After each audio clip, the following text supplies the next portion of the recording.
اعوذ باللہ من الشیطان الرجیم، بسم اللہ الرحمن الرحیم۔ آپ کو پتہ ہے بچوں، قرآن مجید میں ایک سورہ ہے، سورہ لقمان۔ اس میں جو حضرت لقمان تھے، انہوں نے اپنے بیٹے کو کچھ نصیحتیں کی تھی۔ تو وہ جو نصیحتیں تھیں، یعنی کچھ باتیں کہی تھیں فالو کرنے کے لیے، تو وہ اللہ تعالیٰ کو اتنی پسند آئیں کہ اللہ تعالیٰ نے انہیں قرآن مجید میں رکھ دیا اور ہمیں بتایا کہ لقمان نے اپنے بیٹے کو کیا کیا نصیحت کی۔ تو یہ بہت ایک نصیحت جو ان کی ہے، بہت قیمتی نصیحت ہے۔ ایک دفعہ کی بات ہے، لقمان نام سے ایک نیک اور عقلمند شخص رہتے تھے۔ وہ نبی نہیں تھے، جو حضرت لقمان تھے وہ نبی نہیں تھے، لیکن اللہ نے قرآن مجید میں ان کے نام کا ذکر کیا اور فرمایا یقیناً ہم نے لقمان کو حکمت عطا کی تھی اور کہا میرے شکر گزار رہو۔ یعنی جو حضرت لقمان تھے، ان کو اللہ تعالیٰ نے وزڈم دی تھی، حکمت دی تھی، اور حکمت کس کی طرف سے ہوتی ہے؟ اللہ تعالیٰ کی طرف سے۔ اور ان سے کیا کہا تھا؟ میرے شکر گزار رہو، یعنی جو اللہ تعالیٰ نے ان کو وزڈم دی ہے اس پر اللہ کا شکر ادا کرو۔ لقمان کی اپنے بیٹے کو نصیحت قرآن میں تفصیل سے بیان کی گئی ہے۔ حضرت لقمان نے جو اپنے بیٹے کو نصیحتیں کی تھیں، وہ اللہ تعالیٰ نے قرآن مجید میں بہت ڈیٹیل میں ہمیں بتائی ہیں۔ لقمان نے اپنے بیٹے کو شرک نہ کرنے کی ہدایت دی۔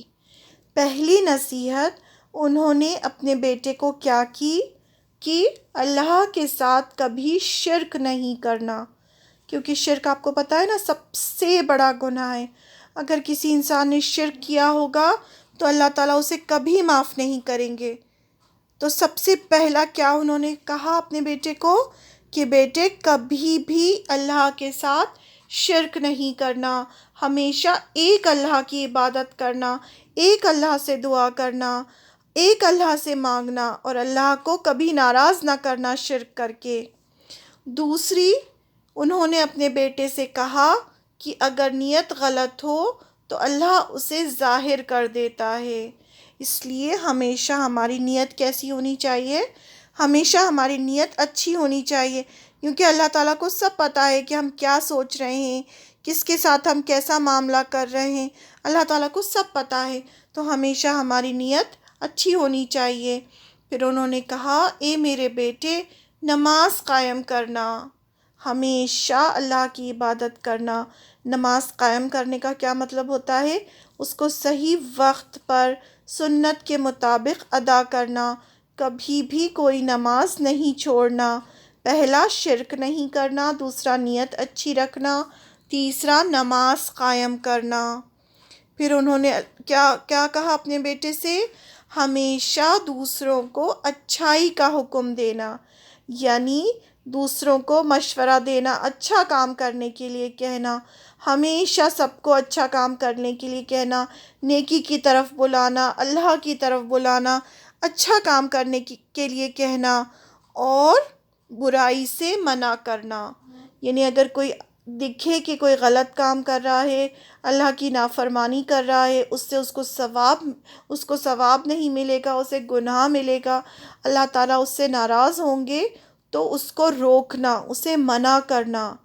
یہ بہت بڑا ہمارے اسلام کا رکن ہے، امر بالمعروف اور نہی عن المنکر، یعنی اچھائی کا حکم دینا اور برائی سے روکنا۔ تو یہ ہر ایک مسلمان کا فرض ہے کہ لوگوں کو اچھی بات کرنے کے لیے کہیں اور انہیں برائی سے روکیں۔ اگر دیکھیں کہ کہیں کوئی برا کام ہو رہا ہے، غلط کام ہو رہا ہے، تو اسے فوراً روکیں۔ پھر کیا کہا؟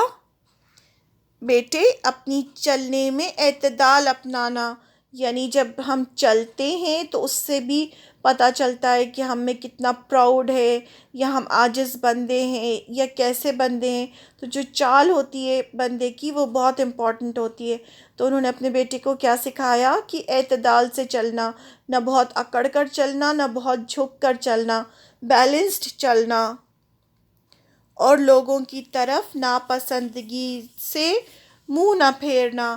یعنی کسی سے جب ہم بات کرتے ہیں تو اس سے اس طرح سے، جیسے آپ صلی اللہ علیہ وسلم کیسے بات کرتے تھے، اس طرح سے بات کرتے تھے، اپنی پوری توجہ سے سنتے تھے، چہرہ نہیں، ایسے چہرہ نہیں پھیر کے بات کرنی چاہیے، یعنی کوئی آپ سے بات کرے اور آپ ادھر ادھر دیکھیں یا منہ پھیر لیں، یہ اس طرح کا ایٹیٹیوڈ نہیں ہونا چاہیے۔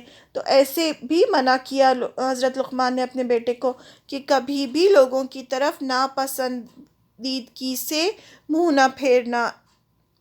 پھر اور کیا کہا انہوں نے اپنے بیٹے سے؟ زمین پر تکبر سے نہ چلنا، بے شک اللہ تعالیٰ تکبر کرنے والوں کو پسند نہیں کرتا، یعنی کبھی بھی خود کو بڑی چیز نہیں سمجھنا، اکڑ کر نہیں چلنا زمین پر، کیونکہ اللہ تعالیٰ ایسے لوگوں کو پسند نہیں کرتے۔ تو یہ سب چیزیں اللہ تعالیٰ نے قرآن مجید میں ہمارے لیے رکھیں کہ ہم بھی ان سے سیکھیں۔ تو یہ سب نصیحتیں وہ اپنے بیٹے کو کر رہے تھے۔ اور کیا کہا انہوں نے؟ اپنی آواز دھیمی رکھنا، یعنی بہت چلا چلا کے بات نہیں کرنا۔ یقیناً سب سے ناپسندیدہ آواز گدھوں کی آواز ہے۔ جو سب سے خراب آواز ہوتی ہے وہ کس کی ہوتی ہے؟ گدھے کی ہوتی ہے۔ جب انسان چلا چلا کے بات کرتا ہے تو اس کی آواز کیسی لگتی ہے؟ جیسے گدھے کی آواز ہو۔ تو اس لیے منع کیا کہ اس طرح سے چلا چلا کے ایسے بات نہیں کرنا۔ اس سے ہمیں کیا سبق ملتا ہے؟ چلانا نہیں چاہیے کبھی اونچی، کیونکہ اونچی آواز گدھے کی آواز جیسی ہوتی ہے۔ دوسروں کو حقیر نہیں سمجھنا چاہیے، دوسروں کو کمتر نہیں سمجھنا چاہیے۔ خود پر ناز کرتے ہوئے اللہ تعالیٰ کو خود پر ناز نہیں کرنا چاہیے، خود کو بڑی چیز نہیں سمجھنا چاہیے، کیونکہ اللہ تعالیٰ کو یہ رویہ پسند نہیں۔ دوسروں کو اچھے کام کرنے کی تلقین کرنا چاہیے اور برائی سے روکنا چاہیے۔ تو پہلا کیا تھا؟ سب سے پہلا کیا تھا؟ کہ اللہ کے ساتھ کبھی شرک نہیں کرنا چاہیے۔ شرک اللہ تعالیٰ کو سب سے زیادہ ناپسندیدہ ہے کہ کوئی بندہ اللہ کے ساتھ شرک کرے۔ جب سب کچھ اللہ تعالیٰ نے دیا ہے تو پھر عبادت بھی اللہ سے ہونی چاہیے، عبادت اللہ کی کرنی چاہیے، دعا اللہ سے مانگنا چاہیے۔ پھر کیا کہا انہوں نے؟ کبھی بھی نیت خراب نہیں ہونی چاہیے۔ اللہ تعالیٰ ہماری نیت جانتے ہیں۔ پھر ہمیشہ نماز قائم کرنا چاہیے، کبھی کوئی وقت کی نماز نہیں چھوڑنا چاہیے۔ پھر اچھائی کا حکم دینا چاہیے لوگوں کو اور برائی سے روکنا چاہیے۔ چال میں اعتدال ہونا چاہیے۔ پھر لوگوں کی طرف ناپسندیدگی سے منہ نہیں پھیرنا چاہیے۔